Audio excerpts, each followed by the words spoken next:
gặp nhau, bao nhiêu lâu ta không thấy nhau. Khi yêu anh có tim đậm sâu, vậy mà người vội vàng quên mau. Sao bên em anh luôn cố giấu, làm lạnh lùng để rồi mất nhau. Hai đôi ta quen được bao lâu để tình yêu phai màu. Kết thúc cuộc tình này sẽ chấm hết, chỉ còn lại mình em thôi.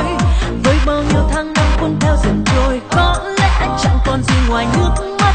Yêu nhau chỉ làm thêm đau, khi chia tay khiến ta bớt đau. Thật quá khó để quên được anh, sao cứ thấy nôn nao. Nhớ đến cồn cao, quên đi được anh em vui sao. Vẫn nhớ hoài khi con tim em mệt nhoài. Tháng tháng ngày dài mong anh trở lại. Nếu muốn ta phải chia ly, chấm hết làm gì. Níu kéo được gì, ta nên lờ nhau thêm những phút. Có lẽ sẽ giúp được cho hai ta không chờ đợi. Dứt khoát một lời, không ai phải buồn.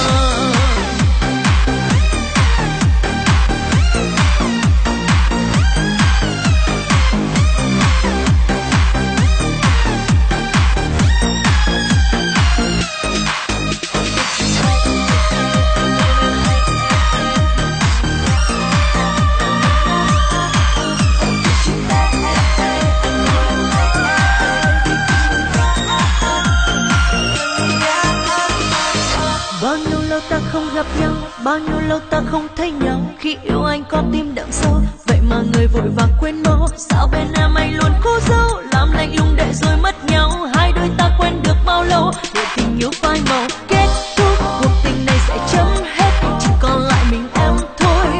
Với bao nhiêu tháng năm cuốn theo dần trôi, có lẽ chẳng còn gì ngoài nước mắt.